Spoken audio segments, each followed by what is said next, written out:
Alright, so I've just prepped the skin, I've had my coffee, and now I am priming the lids. I'm using a P. Louise base in Rumor 2. It helps to cancel out any discoloration that I have, and it makes it really easy to use as a base for any eyeshadow as well. Now for the eyeshadow palette, I'm using the Be Perfect Cosmetics palette. It's the Clientele palette that is in collaboration with Makeup with Ja. She is an awesome UK artist. Her work is flawless. Like, if you go on Instagram and you check out her videos, you will be absolutely stunned. Now, the shade that I'm using is called Peach Out. It is a really nice peachy shade, just like the name implies. Then I started using a mixture of Sultry and Chic. These two colors, they weren't as pigmented as I would have liked them to be, but I have to be honest, I feel like it was intentional so that you could build it up with darker shades, and that's why I started using Gigi. Now Gigi really did it for me. It made it a little bit darker. I tried to focus on the outer corners, and you can see that I'm using the brush and I'm holding it at the very end just to make sure that I can fluff it out. And then I got a little bit closer to the ferrule of the brush, and that allows me to have more precision and also adding a little bit more color into the mix as well. I'm also going ahead and just blending it out with my favorite Sephora brush, number 12. I don't know if they still have this brush, which is kind of sad, but if they do, definitely go ahead and get it. For the lid, I'm using the shade Glossy, and you can see it's a really creamy, like beigey silver, so it's really nice and neutral to add to this particular look. I did find that it wasn't, again, as pigmented as I wanted it to, so I was layering it between a brush and also my fingers. The finger did make a little bit more of a difference, but not that much. In terms of intensifying the color that we had originally laid down, I'm applying the Gigi shade just a little bit more with a smaller brush. I believe it's the 514 brush. I could be wrong, so I'll list it down below. But this brush is incredible for making sure that you get nice precision and also just a little bit more intensity as well. And of course, you guessed it, make sure to buff out those harsh edges. Now I'm going to go in with the Haus Laboratories liquid liner. This is such an awesome liner. It is very black and it is a matte formula. I find that sometimes with certain eyeliners, they're not black enough or matte enough, and then they kind of look shiny. Now I tend to get very oily lids, so I prefer for a matte finish. Of course, be careful when applying it. You don't want to poke your eye out like I almost did, so just be careful. And I will most likely be filming a tutorial on how to do eyeliner. I have some really great tips and tricks. I can focus on both a felt tip and also just a liquid liner as well as a gel, and depending on what your preference is, I'll go ahead and make that video. As far as mascara goes, I'm using the Climax mascara from NARS. I absolutely love this. I'm using a lot of my favorite products in this video and some products that I haven't used in a while. Now, this is such a tragic moment. I dropped so much of this pigment.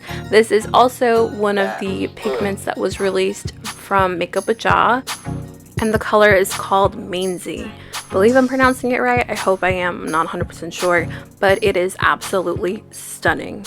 Oh, there you go. I was right. It's Mainzy, and it is so beautiful, and I'm really excited to use this color. I'm going to be using it on top of other shades because I find that it just intensified it and it really took it to the next level. As far as my primer of choice, today I'm using the mattifying primer from Fenty Beauty. It is also a staple of mine, especially now with the heat. I find that my foundation just lasts a lot longer when I use it than when I don't. And for foundation, I am using the Giorgio Armani foundation, the Luminous Silk. I haven't used it in a really long time, but I'm a little bit more open to glowy foundations, and it's just perfection. For concealer, I'm retrying out the Too Faced concealer. This is in the shade Sand. I used to not really enjoy it. I found that it didn't give me a ton of coverage, and I don't know what it was. It's possible that when I purchased it, it was just a new product, so it wasn't the best, but now I find myself constantly using it, and it is a beautiful base. It's not too heavy, so as you can see, it's already canceling out some of my dark circles, and it's making it look very natural. I also like to layer the Morphe concealer as well. I found that the Too Faced is not quite as bright as I would like it to be, so this was a nice combination. And I find that it gives a little bit more extra coverage, and the nice balance between the matte formula and the little bit more of a natural radiance from the Too Faced just gives it a great look entirely. And I am using the Beauty Blender to blend it out, and as you can see, I'm very happy with the results. To set that in place, I am using the Alamar Cosmetics Trio. This is the brightening powder, and it's in the medium shade. For anyone that is curious, it is wonderful, and it does add a little bit more luminosity to the skin. I've also been a huge fan of cream contouring, and I'm using the contour stick, or the match stick rather, from Fenty Beauty in the shade Suede.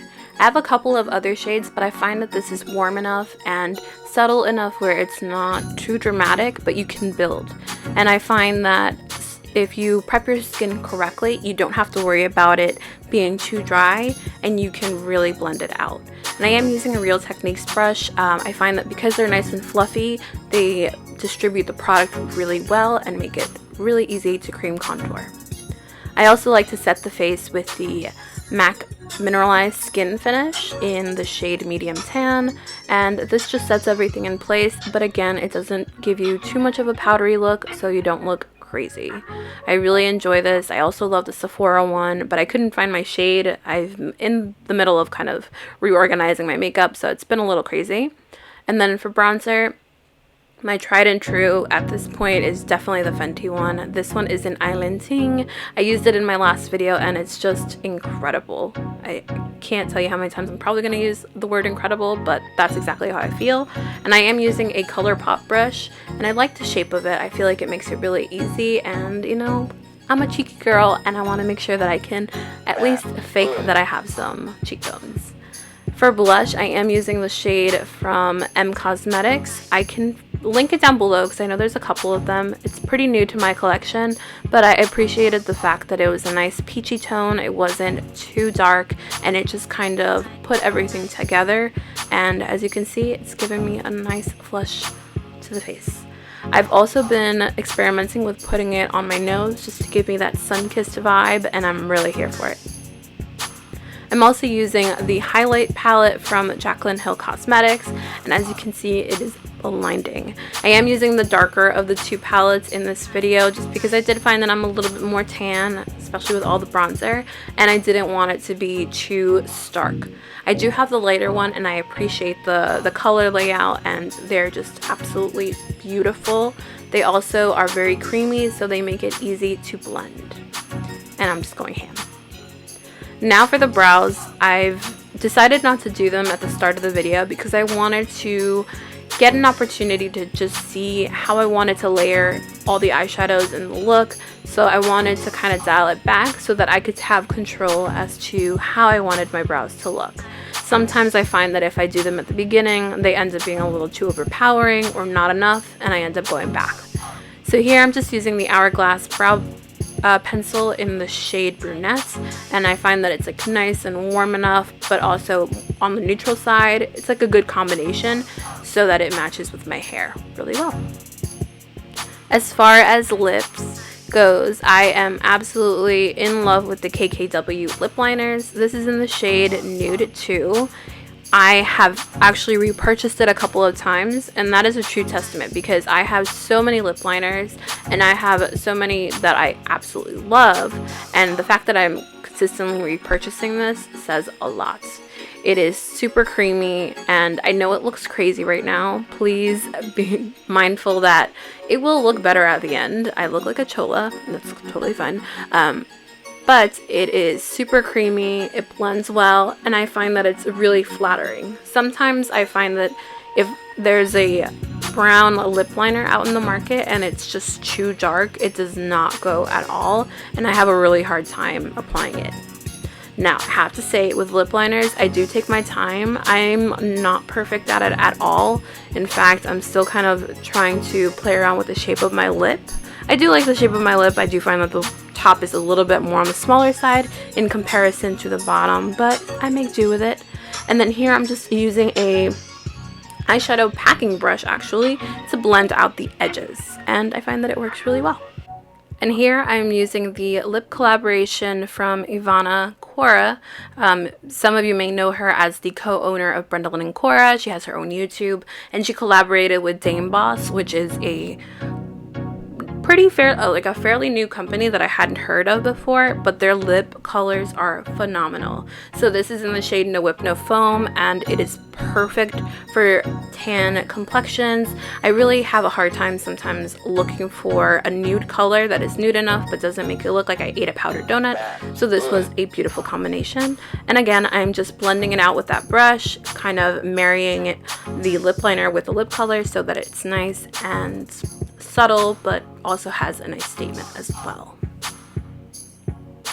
And to top that off, I am trying out a new lip gloss from the Sephora collection.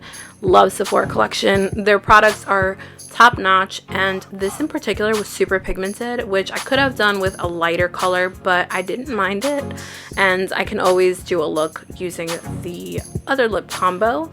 But this was super glossy, really opaque. I never had to dip into the product more than once, which is really telling, and I'm probably going to pick up some more of these glosses. As far as lashes go, I ended up using some of the Salon Perfect lashes. These are the double ups, I believe, and they're the 614 versions of the double ups. I'll have the exact name listed below just to make it easier, but I went and applied some lash glue, and while I was applying the lash glue, I'm going to go ahead and just use some of the shades that I used in the crease on my lower lash line. Yes, I make really crazy faces, I'm well aware, but that's just how I do my makeup. And I really enjoy doing this part of the makeup just because I do find that it brings the look all together. And I did want to just give myself an inner corner highlight, so I am using the lightest shade in the palette, and it was really pigmented. As you can see, I was pleasantly surprised, and I feel like it just brightened up my eyes altogether. And I'm going to go ahead and apply the lashes. Yes, I might be a psychopath because I can apply them with one hand without going into using a tweezer, but it's just because I've used these in particular quite a while, many times I would say, and because of that it just kind of molds to the shape of my eye really easily, and that's why I don't have a hard time applying them. Trust me, I've had my fair shares of poked in the eyes, and some lashes are just better than others, and these in particular are really great. You can get them at Walmart and online on their website, and they're very affordable as well, so we love a good deal. Now that the look is complete, I can go ahead and have a little coffee break. I am obsessed with making my Nespresso lattes, and they're so good. I was watching Friends at this point too, so I kind of looked away. But yeah, always make sure to blend your lashes with the fake lashes just so that they look a little bit more natural. And if anyone has ever watched any of my videos, you guys know I am not into doing hair. I don't have the patience for it. I wish I did. I commend anyone that does. But, you know, just taking it down, I think the makeup speaks for itself. So I hope you guys enjoyed this video. Thanks for watching, and I'll see you in the next one. Bye, guys.